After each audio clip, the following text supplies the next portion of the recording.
Thank you for coming. My name is Leo. I just introduced myself. I'm going to go over a very simple presentation about this is the future of work. And I think this is a visit for us. And I'll view about Web3 in the next 5 years to come. And basically, brief introduction of ourselves, Future Money Group, in short, FMG. We're an investment management company focusing on Web3 crypto assets. We're early investors of a bunch of projects that you can name up. There's a lot of Phantom since 2017, and we started focusing on DeFi in 2020. We are one of the earliest community miners and also very actively engaged in the community. We covered investing, mining, and building hardware supply chain for DeFi projects. And of course, we do provide liquidity in DeFi protocols for these DePIN tokens. We think it's very, very important. To attract more smart minds in the sector, we build like hackathons, we build like hacker house from time to time, and we're very active in all sorts of like social media, content creating, to talk about them. So if you want to learn more, you can go to our website and follow our Twitter. So let's start. So the future of work, you might ask, why do we have to work, right? Why don't we just drop the shit and just punk, right? Okay, if you don't want to work, the only way to make money is probably join a Ponzi in crypto, right? So let's talk about Ponzi. Why is Ponzi important? First thing, so You have to be earning money, right? Talk about Ponzi in general. Ponzi is good because it's inclusive. You don't need a master degree. Your grandma can join a Ponzi, right? right. It's so inclusive and it's so like, it promotes financial freedom for normies, right? But you can't escape a death spiral. That's the only shortfall. So in order to avoid a death spiral, what do we need? We need to find where value comes from. So we Googled and asked Karl Marx. Karl Marx said, if you want to test if something has value, you need to check three things. Labor value, right? Does it have labor value? Do we need labor to produce it? Does it have any exchange value? Does it have any power value? Power means any political power in any ecosystem. It can be in the real world, or it can be in like very like specific, a small group of people or community, any kind of that power value. So three things to test if something has value. And yeah, he said work is still the best way to create value. That's why every government loves to look at their employment rate because work is important. Essentially, what's backing your purse, your sovereign purse. And since work creates value, we need to ask what creates work. And the one very interesting narrative is by Mark Andreessen. He thinks that crypto can help to create work.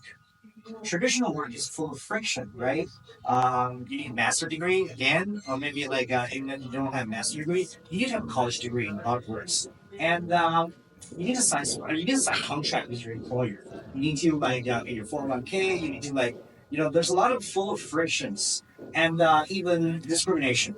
All right, and it's so unequal in different parts of the world.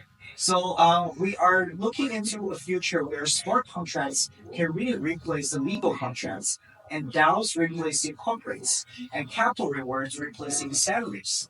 So this is what crypto does. So crypto allows more people to have work to do, and this is a very underlooked sector that what crypto can really do more than just speculation.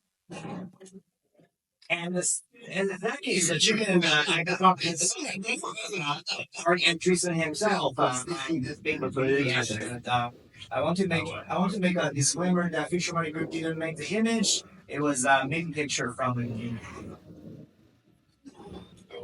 So, I want to talk a little bit more about AI. People worry about AI, right? AI is going to kill us. AI is going to take our jobs. But we think AI, the supply chain, the whole entire thing about AI, it will redefine jobs and will eventually create more, jobs that we don't even have today.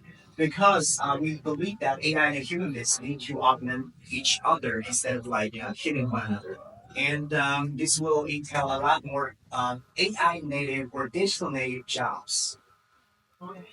So talking about DePIN. So in that sense, with that all that being said, we are very interested in DePIN, and because it's one of the examples that shows how Web3 can create real jobs, right? More jobs. It's not just speculation. Crypto thinking it creates new jobs for communities, for countries, for the world. And eventually will potentially make these workers into sovereign individuals instead of like, employees or, corporate slaves. They work for themselves. They own their like, all the capex, all of these things that need to produce this work, and they become their own masters. So I'm gonna talk about like three, kind of like under the thesis of DePIN, in three sectors that we are, currently excited about, and we think they already have some tractions. So the first one is called the decentralized world computer. As we all know, Ethereum is going to be not only just ultrasound money, but it's building the super world computer. So how do we have a more decentralized world computer?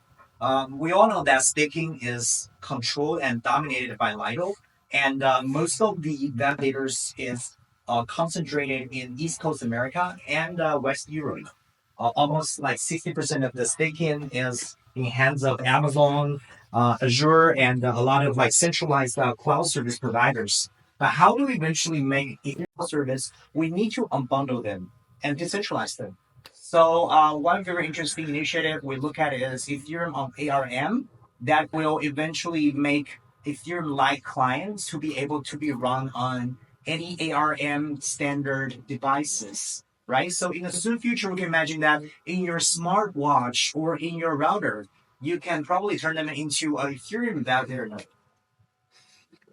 So people can literally work for Ethereum when they are like wearing this smartwatch, when they are, just blend crypto into their normal lifestyle.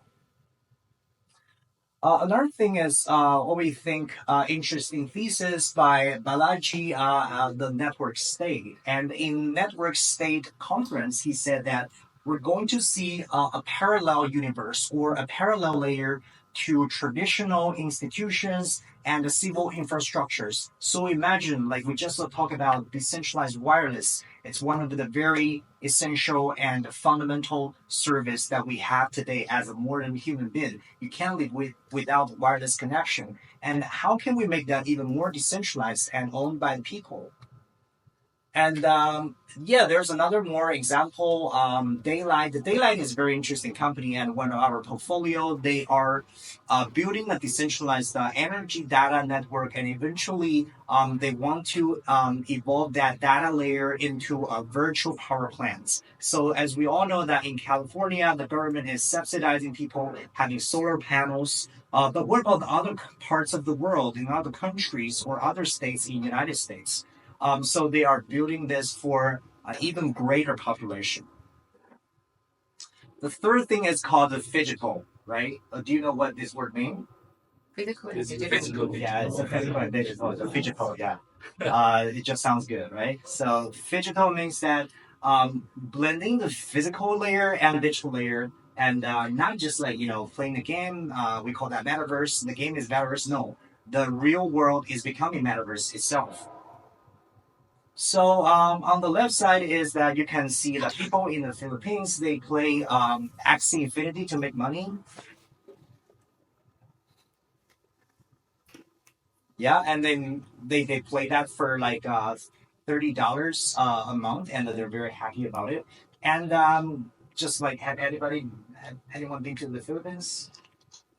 Like no one had been there, so you can't imagine. There could be such thing until you saw it, right? So people are willing to join a crypto network in order to get paid. And just imagine that. How can we like convert that productivity into something even more meaningful and productive, right? And on the right side is some of the example. Like we just talked to one of the projects in the DePIN Summit in San Francisco.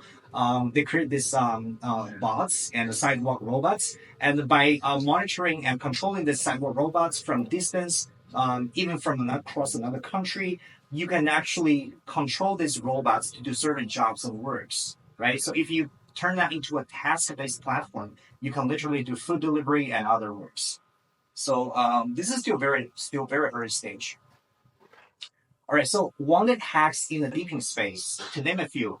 Decentralized infra for blockchain and AI, something very important. Network for real life resources, a protocol for work and skills, real virtual world value exchange, micropayment for future workers, and Oracle for things, and DeFi for workers, salaries, and capex. So I like this famous poet. He said, like, what's his name? Robert Frost. Yeah, two roads diverge in the wood. I took the one less traveled by. This is what I believe in as a builder. I used to be a serial entrepreneur, and I'm now investor. Also, investment, you have to be successful. In order to be successful, you have to be right and you have to be contrarian. So I highly encourage everybody to look into the understated and underlooked sector in crypto, which is DePIN, because this is the road that less traveled by. Thank you.